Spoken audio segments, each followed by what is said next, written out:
قوم سبا پر اللہ کے عذاب کا واقعہ۔ اہل سرسار کی ایک قوم جسے قوم سبا بھی کہا جاتا ہے، اللہ تعالیٰ کی بے شمار نعمتوں کے اندر زندگی گزار رہی تھی۔ یہ قوم ایک عظیم تہذیب و تمدن کی مالک تھی۔ حضرت داؤد علیہ السلام اور حضرت سلیمان علیہ السلام کی باعظمت حکومتوں کے بعد ان کی حکومت زبان زد خاص و عام تھی۔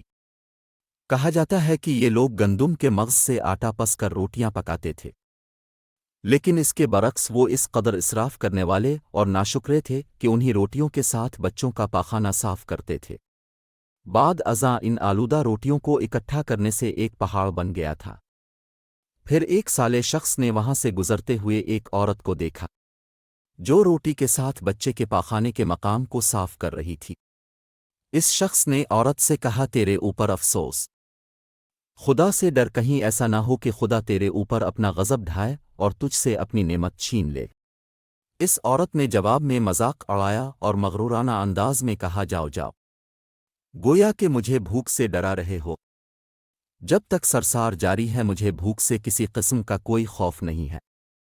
کوئی زیادہ عرصہ نہیں گزرا تھا کہ اللہ تعالیٰ نے ان لوگوں پر اپنا غضب ڈھایا۔ پانی جو کہ زندگی کی بنیاد ہے ان لوگوں سے چھین لیا، یہاں تک کہ قحط نازل ہوا۔ بات یہاں تک پہنچ گئی کہ ان کی ذخیرہ کی ہوئی تمام غذا ختم ہو گئی۔ آخر کار وہ مجبور ہو گئے کہ انہیں آلودہ روٹیوں پر ٹوٹ پڑے جو ان لوگوں نے اکٹھی کر کے پہاڑ کے مانند ڈھیر لگایا ہوا تھا، بلکہ وہاں سے روٹی لینے کے لیے صف لگتی تاکہ ہر کوئی وہاں سے اپنے حصے کی روٹی لے سکے۔ کفران نعمت، قحط اور ان کی بدحالی کے بارے میں متعدد روایات موجود ہیں۔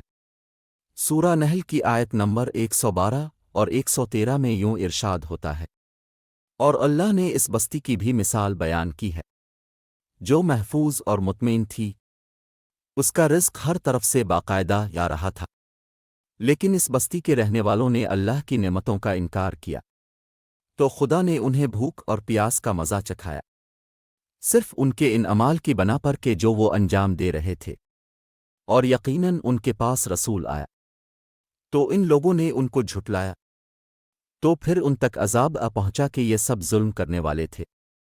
اسی قوم سبا کے بارے میں ایک اور واقعہ بیان ہوتا ہے کہ ان لوگوں نے اپنی زراعت کو بہتر طور پر کاشت کرنے کے لیے پانی ذخیرہ کرنے کی خاطر بلق کے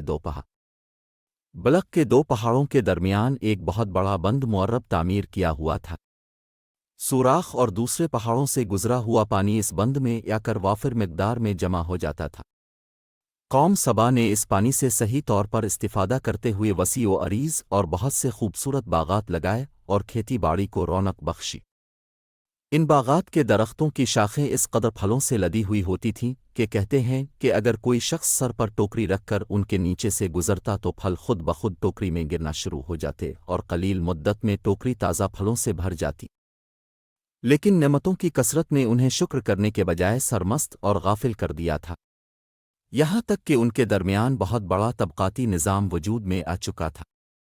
ان میں سے صاحب اقتدار لوگوں نے کمزوروں اور ضعیفوں کا خون چوسنا شروع کر رکھا تھا، یہاں تک کہ ان لوگوں نے خدا سے ایک احمقانہ التماس کیا جس کا ذکر سورہ سبا کی آیت نمبر 19 میں ملتا ہے۔ انہوں نے کہا، خدایا ہمارے سفروں کے درمیان فاصلہ زیادہ کر دے۔ انہوں نے اللہ تعالیٰ سے یہ التماس اس لیے کیا تاکہ غریبوں بے نوا لوگوں، عمرہ اور ضرورت مند ان کے ہمراہ سفر نہ کرے۔ ان کی خواہش یہ تھی کہ آبادیوں کے درمیان خشکی ہو اور فاصلہ بہت زیادہ ہو تاکہ تہی دست اور کم آمدنی والے لوگ ان کی طرح سفر نہ کر سکیں۔ اللہ تعالیٰ نے ان مغرور پیٹ کے پجاریوں پر اپنا غضب نازل کیا۔ بعض روایتوں کے مطابق ان مغرور لوگوں کی آنکھوں سے دور صحرائی چوہوں نے معرب نامی بند کی دیواروں پر حملہ کر کے انہیں اندر سے کھوکھلا کر دیا۔ ادھر سے بارشیں زیادہ ہوئیں جن کی وجہ سے سیلاب آ گیا اور اس بند میں پانی بہت زیادہ اکٹھا ہو گیا۔ اچانک بند کی دیواریں ٹوٹیں، اس سے ایک بہت بڑا سیلاب آیا جس میں تمام دیہات، آبادیاں، مال مویشی و باغات، کھیتیاں اور ان کے محل اور گھر پانی میں غرق ہو کر نابود ہو گئے۔ ان کے باغات اور زراعت میں سے صرف بیری کے درخت اور کچھ جھاڑیاں بچی تھیں۔ خوش الحان پرندے وہاں سے کوچ کر گئے تھے، جبکہ الوؤں اور کواہے نے قوم سبا کے کھنڈرات میں اپنے گھونسلے بنا تھے۔ اس بات کا ذکر سورہ سبا کی آیت نمبر 15 اور 16 میں ملتا ہے، اور آخر میں سورہ سبا کی آیت نمبر 17 میں۔ قرآن کریم میں اس واقعے کا یوں نتیجہ نکالا ہے، یہ ہم نے ان کی ناشکری کی سزا دی ہے اور ہم ناشکروں کے علاوہ کسی کو سزا نہیں دیتے ہیں۔